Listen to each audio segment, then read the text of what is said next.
स्वागत है सभी दोस्तों का इस सेशन में। और आज जैसे कि सभी की डिमांड पर काउंसलिंग की कट ऑफ को लेकर आए हैं। जी हाँ, न्यू काउंसलिंग में कट ऑफ आपकी क्या रह सकती है, जो भी सेकंड लिस्ट हमारी आने वाली है उसकी कट ऑफ क्या रह सकती है, इसको लेकर आज के सेशन में बात करेंगे। इसके साथ ही इसमें एक और न्यू खुशखबरी आप सभी के लिए कि 3 और कॉलेजें ऐड हो चुकी है। जी हाँ, टोटल मिला के अब 2900 सीटें आपके लिए हो चुकी है।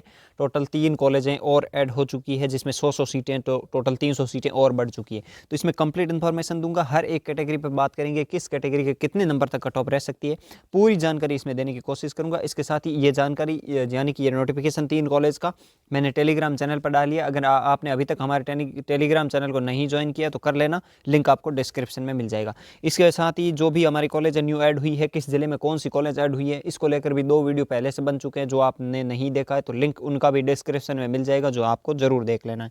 तो चलिए इस सेशन को शुरू करते हैं और कट ऑफ में पूरी बताने की आपको कोशिश करूंगा।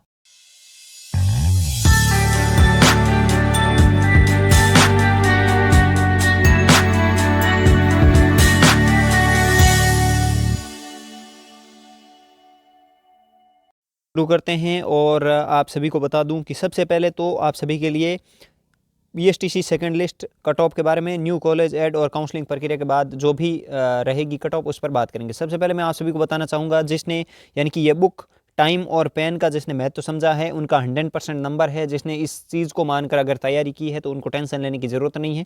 101% उनका सिलेक्शन है। ठीक है, इसके साथ ही आपकी कॉलेज आपके कदम आपके कॉलेज के पास है, एकदम आपकी मंजिल आपके नज़दीक है, बस आपको उसके अंदर घुसना है। तो चलेगा, सबसे पहले कट ऑफ पर बात करते हैं।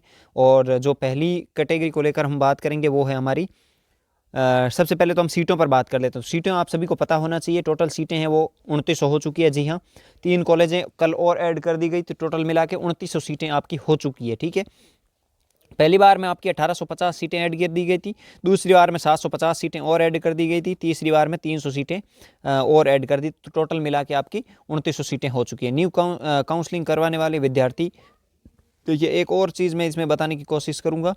तो देखिए, एक चीज़ आप मुझे ये बताइए कि ये आंकड़ा आप देख रहे हैं न्यू काउंसलिंग करवाने, क्योंकि बहुत सारे ऐसे लोगों को मेरे पास कमेंट आए कि अगर न्यू काउंसलिंग प्रक्रिया शुरू हो रही तो बहुत सारे भाई है जो न्यू काउंसलिंग करवाएंगे, हमारा नंबर कैसे आएगा, या फिर कट ऑफ बहुत ज़्यादा हाई चली जाएगी। तो ये चीज़ मेरे को मान के चलिए, या फिर मैं ये चीज़ बताने की कोशिश करूँगा मेरे अनुमान से कि न्यू काउंसलिंग करवाने वाले भाई अगर आपके दृष्टिकोण से या मेरे दृष्टिकोण से देखें तो लगभग 300 से 400 लोग ही मिलेंगे। क्योंकि आप एक चीज़ देखिए, आपके परिदृश्य में, आपके पर्यावरण यानी कि आपके आसपास में कितने लोग ऐसे हैं जिनके 350 नंबर थे या फिर 400 के करीब नंबर थे, उन्होंने काउंसलिंग नहीं करवाई। मेरे अनुमान से राजस्थान में मैक्सिमम 400 लोग या 500 लोग ऐसे होंगे जिनके 400 के करीब नंबर थे, उन्होंने काउंसलिंग नहीं करवाई है। और ऐसे भी होंगे जिन्होंने पीटीटी में एडमिशन ले लिया, फीस भर दी, अब वो यहाँ आने की संभावना नहीं रहेगी। ये चीज़ भी ध्यान रखिएगा।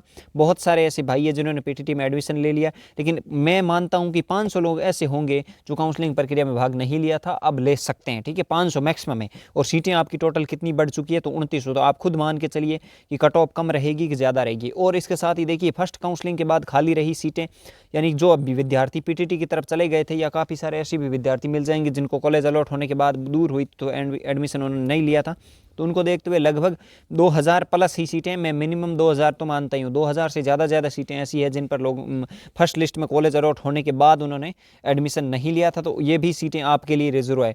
तो कुल मिला के माने तो लगभग आपको 5 से लेकर 6000 सीटें अभी भी आपके पास खाली पड़ी है। कितनी? 5000 से लेकर लगभग 6000 सीटों के करीब सीटें, वो 6000 5000 सीटें आपके लिए खाली पड़ी है। तो अब कट ऑफ क्या रह सकती है वो चीज़ बताता हूँ। देखिए, जनरल कैटेगरी की कट ऑफ अगर बात करें फर्स्ट लिस्ट की, तो लगभग 370 के आसपास रही थी। फर्स्ट जनरल कैटेगरी की 370 के आसपास फर्स्ट लिस्ट के अंदर आपकी कट ऑफ रही थी। अब रहने की संभावना क्या है, तो अब बता दूं, जिसके भी 355 या फिर 360 के करीब नंबर अगर मेल है, यानी कि कोई भी भाई जनरल कैटेगरी से बिलोंग करता है, तो उनके 355 से 60 तक नंबर है, तो जहाँ तक संभावना है कि उनका सिलेक्शन हो जाएगा, ये चीज़ 100% मान के चलिए। अगर कोई बहन है जिनके लगभग 345 से लेकर 50 के करीब नंबर आते हैं और जनरल कैटेगरी से, तो जहाँ तक संभावना है कि उनका सिलेक्शन हो जाएगा। ये चीज़ आप ये फीमेल के लिए और ये मेल के लिए मान के चलिए। ठीक है, बात करते हैं ओबीसी की। तो ओबीसी कैटेगरी और एमबीसी कैटेगरी, इनमें और जनरल में ज़्यादा तो डिफरेंट नहीं रहता है, लेकिन फिर भी मान के चलिए कि आप 345 से लेकर अगर आपके 50 के करीब नंबर बन रहे हैं ओबीसी मेल में, तो आप आराम से इसमें सिलेक्शन ले पाएंगे। और अगर ओबीसी फीमेल की बात करें तो फीमेल थोड़ी सी मेल से ज़्यादा नीचे मान सकते हैं कि 335 से लेकर लगभग 45 के करीब करीब अगर फीमेल कोई ओबीसी एमबीसी से है तो उनका सिलेक्शन इसमें हो जाएगा, ठीक है। इसके बाद ईडब्ल्यूएस कैटेगरी, तो ईडब्ल्यूएस कैटेगरी 2020 में तो अच्छा फ़ायदा दे गई थी, लेकिन इसमें थोड़ा सा फीमेल के लिए तो आज भी ईडब्ल्यूएस कैटेगरी में कट ऑफ थोड़ी कम रहती है, लेकिन मेल के लिए ईडब्ल्यूएस कैटेगरी ओबीसी और जनरल के बराबर चली गई है।